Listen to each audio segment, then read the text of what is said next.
Hey everyone, welcome back to the NPC Dungeon. Today I have another pixel art time-lapse prepared for you all. I have a kind of fantasy mansion build that I actually made for a video a while back that I released the night before the ball. It is a setting from my current campaign that I'm running, at least the time that I released this video that I'm currently running, where my players found themselves at a kind of fantasy event hall, I guess you can call it, called the Beard Club, where a lot of the dwarven leaders of the city often conglomerate and talk about different things. But I'm kind of generalizing it for the purposes of this video, just to say it's kind of a big fantasy mansion. I really hope you enjoyed it. Thank you so much for checking this video out. So let's go ahead and get started and let's draw something. I'm starting out here with basic cylinder shapes. I'm just blocking out basic rectangles and drawing curves beneath them. I'm actually taking the circle shape and just kind of carving them out from there. The bottom one I kind of made a little bit wider just to make room for the top layers. It kind of looks like a cake at this point, but when I add that dome there, you can kind of see it kind of turning more into a building. Then I realized, oh, I can make every single roof domed here, so I can do that. I'm not carving out a circle for this shape. Maybe I should have. I didn't copy and paste it either. I just kept it the same that I copied and pasted to the previous level. I add a little bit of curvature just to show like the upper layers coming from there, and then just copy and paste those. It kind of looks weird. All the curves look like they're coming from different angles, but as I add more details in, it kind of comes together. I kind of had to like suspend my disbelief and just say, okay, I'm gonna work on something else. So I added the archways on that second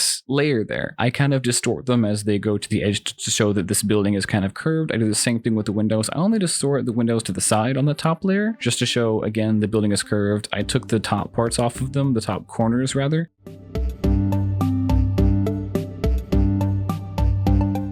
I add a little overhang down the bottom. I add the dome there.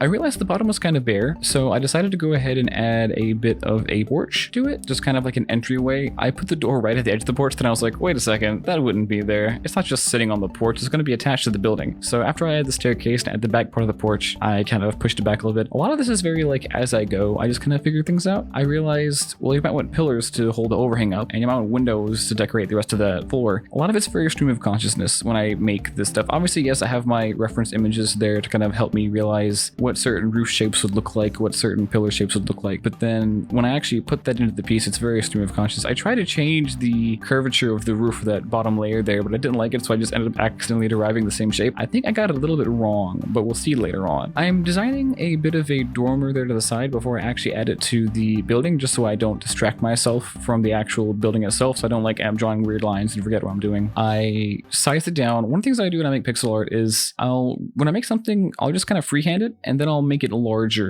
make it smaller just to get the actual proportions of it right, so I can get the simplest shape possible that I want from it. You can see there that I kind of colored them red a little bit as well, just so when I copied and pasted them, they didn't confuse themselves with the actual line work of the rest of the building. And then I just got rid of the red color and the overlapping outlines there. I didn't want a bunch of detail on the rooftops, but I wanted to just suggest a little bit of tiling, so I added in little speckles of little triangular shapes here and there to do that. When deciding on color for this, I thought red and blue would work very well because they're contrasting colors. They're kind of, opposed on the color wheel. So I thought, okay, let's add blue for the tiling on the roof, because when I think of roof tiles, I associate them with like a dark blue color. And I was like, red could work really well for the brick color if I would go for like a dingy kind of like, not dingy, but kind of old fashioned kind of like brick kind of color there. I dot in yellows for the windows and the arches there. And to go with that kind of like old timey classic look, I made the windows and dormers edges kind of brown, like a wooden kind of look. I used light blues for the colors of the pillars, the little overhang,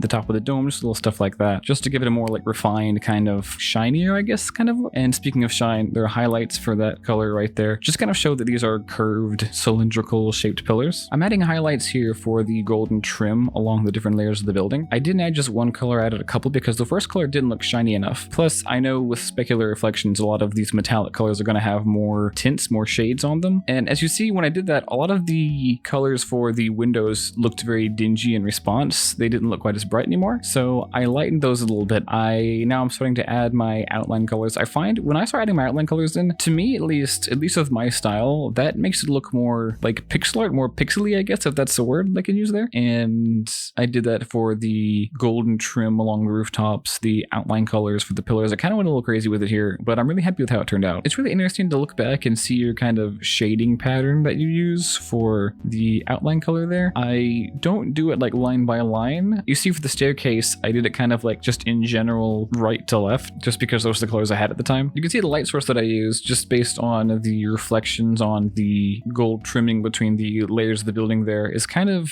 it's almost 3/4. It's like if you were looking at this building, the light source would be kind of to the left of the space above your left shoulder, I guess. So I try to stay consistent with that.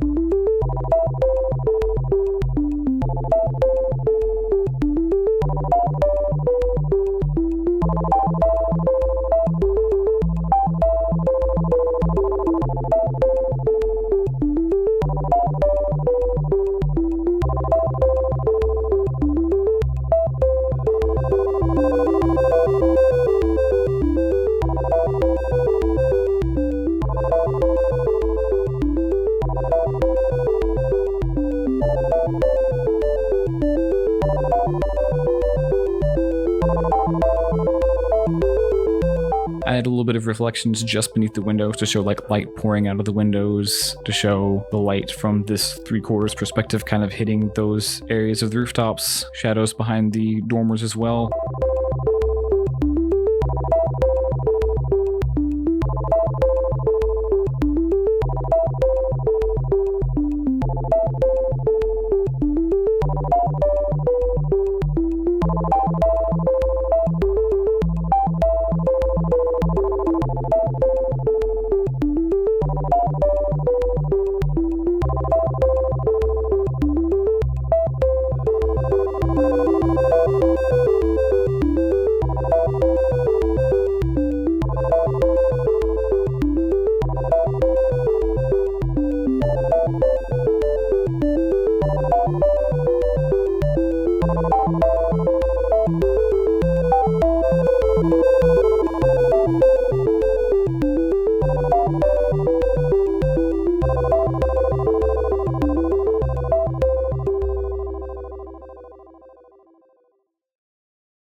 And now with my last little bit of outline work, I am adding outlines to those dormers kind of on the rooftop there. You can see it softens those edges up a little bit, makes them a little more palatable, I guess, to look at. And with all that out of the way, let's look at the finished fantasy mansion background. I don't have a lot of experience with backgrounds, but this one I'm happy with. I added in a background for the background, I guess, just like a little silhouette line, nothing too fancy. I did design this to put sprites in front of for my videos, so I decided to keep it kind of simple with that. But yeah, that's the finished product. That's the sprite. I really hope you enjoyed it. Thanks so much for watching. If you liked this video, feel free to leave a like, subscribe if you really liked it, and comment down below if you think you have any feedback or you just want to say hi. I try to respond as often as I can. Feel free to come back next Sunday. I should have another pixel art time lapse prepared for you by then. As always, I have my story videos for D&D stories releasing on Saturdays, my DM advice videos and player advice videos coming out every Friday, and little pixel art pieces being posted and short videos being posted here and there throughout the week as well. Again, thank you so much for watching. I really hope you enjoyed the video, and until next time, let's draw something.